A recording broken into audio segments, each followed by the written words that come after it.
It's 8 p.m. and here are our top stories. Marshall Fire victims underinsured and under pressure. How much are you underinsured? We believe we are underinsured by at least $200,000. Burdened with thousands in rebuilding costs, Denver 7 Investigates takes their concerns directly to state lawmakers. So we have to do everything we can to make the process easier for the victims. As President Biden warns against triggering a worldwide conflict. Direct confrontation between NATO and Russia is World War III. U.S. veterans ready to step up and fight for Ukraine. When we have an opportunity to stand up for the underdog or stand up for what's right, we're going to do that. An anniversary for the history books. 2 years after the start of the pandemic, a return to form for a beloved Denver tradition. We have been working since 2019. We're calling it the return of the Irish. Good Friday evening, and thank you for watching Denver 7 News on Local 3. I'm Jessica Porter. I'm Danny New. Today marks 2 years since COVID-19 was declared a pandemic by the World Health Organization. Since then, we've seen more than 12,000 deaths across Colorado and had our lives basically turned upside down. Denver's St. Patrick's Day Parade became one of the first major gatherings to be canceled in Colorado. And after a 2-year absence, it'll make its grand return tomorrow morning. The city anticipates 200,000 people will pack downtown for it. And Denver 7's Patrick Perez spoke with businesses getting in the spirit for one of their busiest days of the year and hoping to make up for that lost time. Preps are underway in downtown Denver ahead of the return of the St. Patrick's Day Parade Saturday. We're back on our feet and we're ready to celebrate with everybody. It's going to be awesome. It'll be the first time since 2019 bars and restaurants like Blake Street Tavern benefit from the parade's large crowds. COVID-19 forced organizers to cancel the 2020 parade just days before. We had the fencing, we had the band, we had everything ready. And we got the big news, and of course, you know, the world changed. We got the Guinness on tap. General Manager Shelley Major says the day of the parade is one of their biggest of the year, next to opening day for the Rockies. From 2017, 2018, and 2019, they were all over $100,000 days. During the pandemic, the future of the tavern was bleak, Shelley says, but finally, business and life is taking a turn for the better. There was a long time where we didn't know if we'd be able to keep the doors open, and now we can all just celebrate together, and I love feeding good people good food. Down the street at Cherry Cricket Ballpark. What are you guys doing for St. Patrick's Day Parade Day? Samantha Taxon and her team are more than ready for the big day. We have live music, pipe bands, dancers, green beer, Guinness. I mean, it's just everything. They too suffered a big loss when the parade was canceled 2 years ago. I think we're still going through liquor from the loss of that day. With COVID on a decline, that day will hopefully be just a blip in their history. We're all optimistic for the future, and this is kind of that change, that day of change. And a day for Denver's large Irish community to get back out and celebrate. For us to know that we are going to be one of the largest event, if not the largest event since COVID, to really bring people back out, re-liven the city, and really ensure that people know that we're back is just amazing. Patrick Perez, Denver 7. Thank you, Patrick. And that parade begins tomorrow at 9:30 a.m. We have a link to the parade route and more info for you on thedenverchannel.com. Cleaning up from the Marshall Fire has proven to be as much of a bureaucratic mess as a physical one. Today, Boulder County responded to a lawsuit that claims commissioners failed to adequately involve the public in selecting a contractor for debris removal. The county says it did its due diligence and that survivors will be financially and emotionally damaged by further delays. A court hearing is set for next Friday. If the court sides with the county, debris removal could begin immediately after.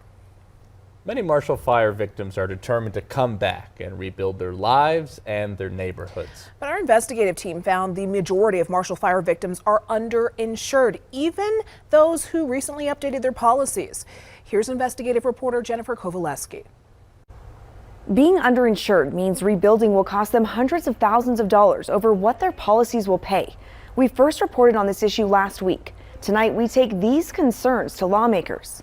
We sat down with Senator Bob Rankin. He's passionate about wildfires for good reason. He had 4 major wildfires in his district in 2020. Rankin says he's aware of the underinsurance issue. He's also currently working to make it easier for wildfire victims to go through the insurance process. House Bill 1111 would force insurance companies to pay more upfront for personal property claims. Those are the contents of your home. Right now, you only get 30% up front and then have to write out a detailed list of everything you lost to get the rest. We'll have more on Rankin's bill. and how he hopes to address the underinsurance issue tonight on Denver 7 News at 10. I'm investigative reporter Jennifer Kowaleski. Thank you, Jennifer. And a natural disaster like the Marshall Fire is obviously hard to predict. And for those who lost everything, there are a lot of obstacles to overcome that they actually never would have anticipated. For example, might not have thought about this, but the ability to vote. However, a new state bill that got introduced addresses this issue. It would allow anyone who lost their home to a natural disaster to keep their address for the purposes of voting. If you plan to rebuild your home, you can stay registered to vote at that location. If you want to register to vote at the place you're living temporarily, whatever that means, it could be a few years as people start to rebuild, you can register to vote and vote at that location. The bill was just introduced Tuesday, and then it will have its first hearing next Tuesday. On the same day, Texas abortion clinics deemed their challenge of the state's abortion bill effectively over. Colorado lawmakers are preparing for another long night of debate. Right now, the Reproductive Health Equity Act is getting heard in the state house. For context, it took nearly 14 hours for the bill to pass out of committee earlier this week. Lawmakers tell Denver 7 tonight's meeting could go into the morning as well. The bill is expected to pass, but we can expect several more long nights ahead of the bill if the bill makes it to the Senate. And you can read more about what protections fall under the Reproductive Health Equity Act on thedenverchannel.com. The United Nations now says that more than 2.5 million people have fled Ukraine to neighboring countries since Russian forces invaded. Also, today, President Biden warned that Russia will pay a, quote, severe price if Vladimir Putin elects to attack Ukraine with chemical or biological weapons. But President Biden stopped short of saying if that price would include a U.S. military response against Russia. We'll defend every single inch of NATO territory with the full might of the united and galvanized NATO. We will not fight a war against Russia in Ukraine. The U.S., along with the other G7 nations and EU partners, are also ending Russia's quote-unquote favored trade status. This means the U.S. and its allies can impose higher tariffs on some Russian imports and ban certain Russian products like alcohol and seafood. The CU Boulder Police Department is answering Governor Polis's call for military surplus by donating boxes of body armor for Ukrainian citizen soldiers. The body armor, which has plates to wear both front and back, is enough to protect 33 Ukrainians. The Colorado Department of Public Safety and the Colorado Department of Military and Veteran Affairs will ship donations from law enforcement next Monday.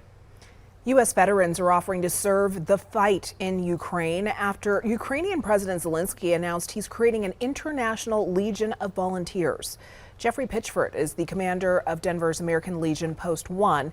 He says it's almost in a soldier's DNA to jump on a chance like this. If there's something off balance and they have the ability to join forces and help, I fully believe it's the American way, it's the American soldier. And when we have an opportunity to stand up for the underdog or stand up for what's right, we're going to do that.